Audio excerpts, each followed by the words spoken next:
Tom, and today I am going to share with you my quest to try to measure one thing and realize that I was actually measuring something completely different. But before I get to that, I just wanted to talk about how I started with Quantified Self. It was about 5 years ago when I got my first Fitbit, and it was awesome. It tracked my steps, I love to see charts, and it just got me started thinking about what else I could track. And soon I was obsessively tracking everything. What I ate, who I hung out with, my weight, pretty much just all of the data that I could possibly get. And I find that this is a pretty common thing with people who are just getting started with Quantified Self. And I didn't see this as a problem because I love data. It's great. I was just like, I have all this data. I could find out so many things. It's amazing. But I didn't have the time to actually look at it, so I wasn't getting much value. I was just storing it. So my tracking started to lapse. So let's talk about sleep tracking. For me personally, my sleep is probably the #1 indicator of how I'll feel the next day and what my productivity will be. And I think for most people also track a lot of sleep. But my graphs look like this. So this is my Fitbit graph, which I originally used for tracking sleep. From the last time I used it, which was December into January. As you can see, there are a lot of gaps in this data, to say the least. And for the metric that I find has the biggest impact on how I feel, I was only tracking it for 6 days out of 30, which is pretty absurd. And this is worse than useless to me. So not only does this data not help me tell a compelling story about my habits, it also makes me feel really bad about how bad I am at tracking it. So it's like a negative metric. And as you know, tracking is really hard. A lot of people make it look easy, but it's really a lifestyle choice to have to change your ways to incorporate this tracking in everything you do. And in a lot of ways, I don't think that's something that I'm really good at or that I can do because I forget. It's not necessarily that I don't want to track my sleep. I think it's really important. But I always forget to put my Fitbit on or turn it to sleep mode or just a handful of things. I also forget birthdays. So skipping forward to a few months ago, I started looking at tracking my phone usage. I work on smartwatches, so I was really interested to see just how much I use my phone every day. So it's like a key metric that we use in smartwatches. And I was really trying to look at tracking glances. So these glances were like, when do I take my phone out to look at it for 1 to 3 seconds, checking the time, see if I have notifications, or if I just want to stare at a glowing rectangle briefly. And the best part about tracking this is that it was fully automated. I couldn't forget. I wrote a really basic app, which whenever I turn my phone on, it saves a timestamp, and when I turn my phone off, it saves a timestamp, and then I can go back later and get this data out and do things with it. Oh, so you cannot really see this very well. But this is a graph that I plotted of my phone usage data. So on the x-axis is the time of day from midnight to midnight, and on the y-axis we have a day of the month. So this is my January data. It's kind of hard to see, but every little tick or line is when my phone was on. So I started seeing different patterns on how I use my phone, which is what I was originally tracking, but I also saw that there's this gigantic blank space on the left side where nothing was going on, and which is pretty obvious. This is when I was sleeping, since I don't use my phone when I sleep very often. So just feeding this data through a really basic script, I was able to plot approximation of my sleep data.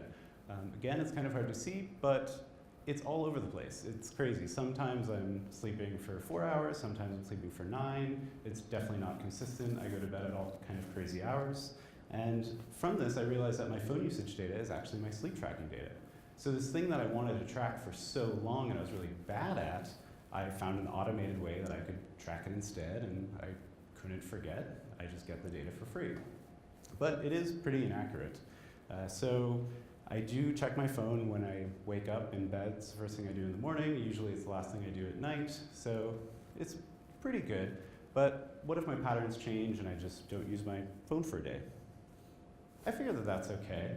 It's not something that I'm looking for 100% accuracy for. I'm really just trying to look at the signal of my habit over time and how my sleep is evolving. The other great thing is that this does show my habits very clearly. I can try to make all the lines line up of when I'm actually going to sleep. And if there is any outlying data that's just wrong, I can delete it. And at least I have data to delete, whereas before I didn't have anything to delete. So digging deeper into this idea of trying to track something else to track something that I want to track, I was looking at some other things that I could do. So I recently moved to Boston, and I used to live in New York City, and I was really interested in how much time I spent on the subway and how that would affect my mood every day. So if I was like stuck on the L train for 25 minutes, would that make me sad? And I tried to do it with a stopwatch, where when I went into the subway, I would start it and then stop it. I would forget to write it down. I would meet a friend. I would just forget. And I realized I could do a similar thing with just looking at cell phone signal. In New York, you don't have cell phone signal in the subway.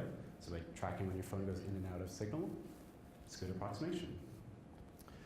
The other thing is I don't really care that much about what I eat, but it would be good to get a general idea of how well or not well I'm eating. Usually when I eat out, I'll eat larger meals that are more caloric.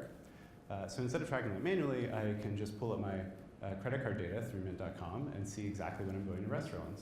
So it's not something that I have an exact measurement of, but at least I can get a number where it's like, yo, that last month, you're eating really unhealthy because you're eating out a lot. So I encourage everyone to stop trying to obsessively track everything and try to do some tracking in a more automated way where you are not really tracking what you want to, but track something else instead. Because we are always creating data with all these devices that we have, and it's never been easier to kind of dig into those devices and read the sensors and get data out. So what I learned through all this is that finding my habits is way more interesting than being 100% accurate about the data, and as long as I have some measurement of how I'm actually doing, it doesn't matter if it's 5 or 10 minutes off or not 100% correct, as long as it gives me a story.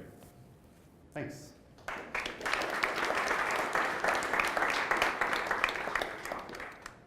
questions?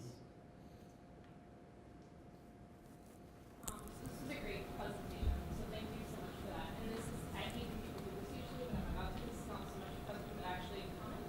And I think one of the things that was alighted by your super presentation is the amount of technical skill that it took for you to get the information out of sort of the, the phone tracking data or the cell phone signal data from your phone. Right? Like you clearly have great technical proficiency at getting phone data. Thank you. And that's awesome. But I think it makes it a little more difficult for maybe the average day user who is just who can't necessarily sort of get their phone to display some of this information. Right. So to turn it into a question, I was wondering if you maybe had advice on how to sort of access that kind of data, or if there are platforms that are better for that and platforms that are worse for that. Oh man, that's tough. Yeah, I think as devices are getting more and more used, that there'll be more open source or free tracking apps. There's so many different tracking apps. So I'm planning on releasing the app that I use for this that people can just install on their phone and use and have this graph. So I'm hoping to see more and more stuff like that. A similar thing, one of the other things I used to track, and I still do, is keystrokes. So when I'm at work, how much am I actually working? And there's some great stuff for that, which is install this app on your computer, run this thing. It doesn't log your keystrokes, I promise, it just counts them. So I think there'll be more stuff like that, hopefully. But yeah, I do definitely see your point that it's definitely a more technical kind of thing.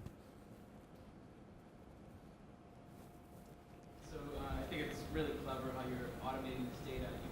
Also one of the so once you've achieved good adoption, which is usually the front end problem, staying with it and generating good data.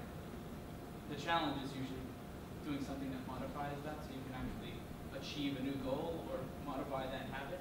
So have you thought about, now that you have pretty quasi-accurate data, have you thought about modifying any of your behaviors with those insights and how you might automate it? Yeah, so definitely trying to, I wish I had a newer graph, but trying to get my sleep patterns to line up better is the thing that I'm most focused on. So a lot of times I just kind of get lost in what I'm doing and don't realize what time it is, which is ironic because I work on watches. But yeah, so that's something that I'm definitely working on, is just taking that data off my phone every week and saying, okay, I did have a consistent sleep cycle this week, and how did I feel this week?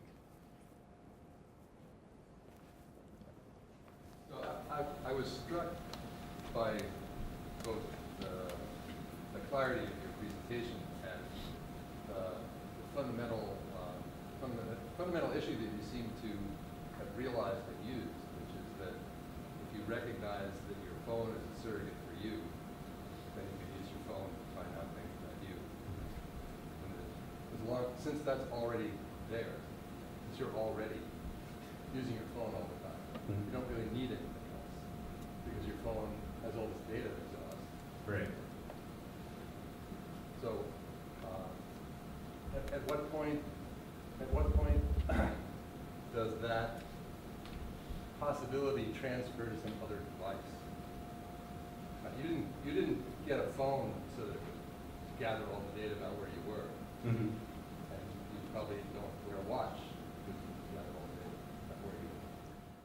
But you're asking, when will there be devices specifically made for tracking, or?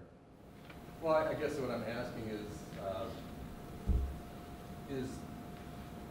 the fact that we're obsessively connected to our phone the answer to the problem of self-realization, since we're connected to our phone all the time and our phone is gathering data all the time, then the solution to the problem is getting the data off your phone. Yeah, I think that is definitely definitely a solution. And one thing that I didn't mention, but like we are creating all of this data, and advertisers and marketers have been using this data that we're creating to like advertise to us for a very long time. So it'd be nice if we had a platform to also get that data about ourselves, like about our habits on the internet, or how we're using our phone, or where we're going, just to like the same fidelity that these advertisers are getting, to try to change our habits as well. I don't know if that answers your question, but. It was like what she said, that wasn't really. Okay. Okay, great, thank you. Thanks.